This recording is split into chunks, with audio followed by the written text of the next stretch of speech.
Someone like Graham Stephan makes over $6 million a year just from his YouTube channel alone, while people like Gideon make considerably less for the same amount and sometimes even more views on YouTube. Now you might be asking why that is. Why aren't they getting the same amount of money if they have similar views?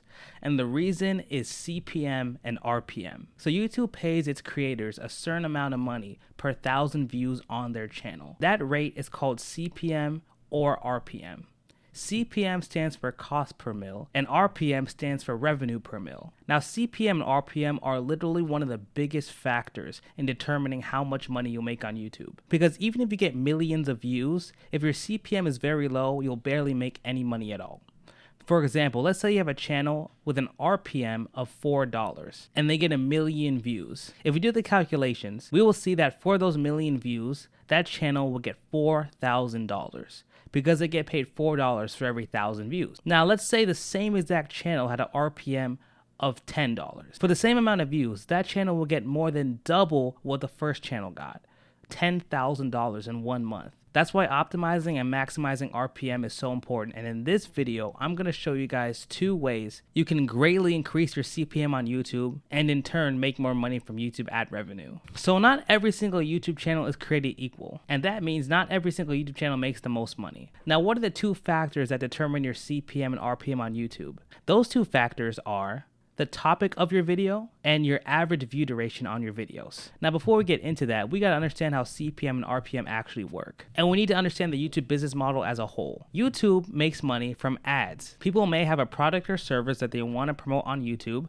and they pay a certain amount for that product or service to be shown to the masses. Now, the YouTube ad revenue is linked to Google. Now, YouTube ads are similar to a bidding market or an auction house. That means that certain advertisers are willing to pay a certain amount for a specific type of customer. And since every single customer is different, every single business is willing to pay more or less for a specific customer. So an advertiser, of course, will spend more money to get in front of a customer that has more money, since the average value of that customer is high. For example, if someone's researching on YouTube the top 10 best stocks to buy, or the top 10 ways to invest into ETFs, that probably means that that type of customer is older, that type of customer has money, and that type of customer is interested in investing their money. So advertisers will see that, and in turn, they'll likely put their financial products in front of those type of customers. And since they're looking to invest, they probably have a lot of disposable income ready to go. Now, let's say someone is searching up younger type content, like the top 10 best toys for children, small cartoons, and just overall childlike content that probably shows that they're on the younger side and they don't have as much money to invest into.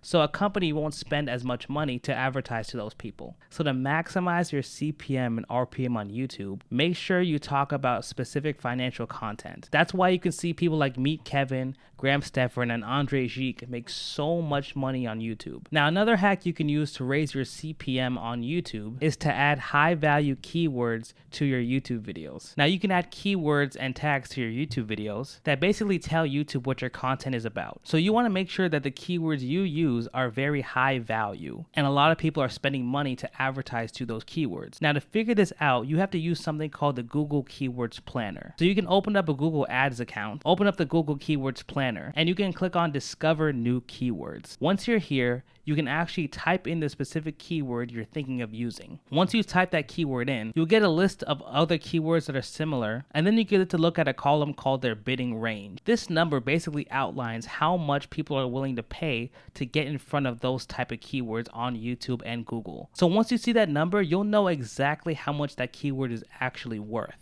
Then once you do that method, you can add those keywords to your own YouTube channel, and you will see your CPM and RPM skyrocket. Now, another way to make sure your CPM and RPM are maximized is to make your videos longer. The reason this works is because since YouTube makes their money from ads, the more ads you put in your videos, the more money YouTube makes. And the more money YouTube makes, the more money you make. So it's a very simple concept.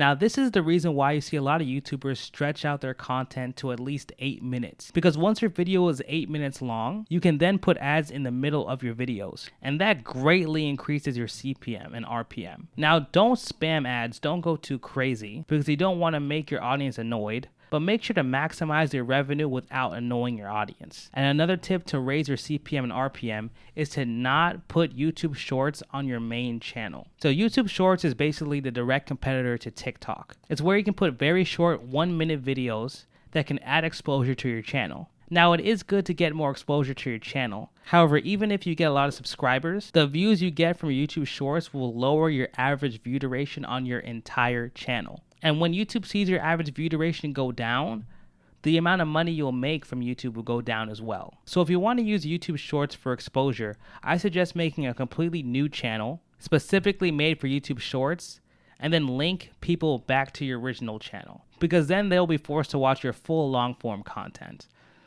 Alright guys, thanks so much for watching, and stay uploading.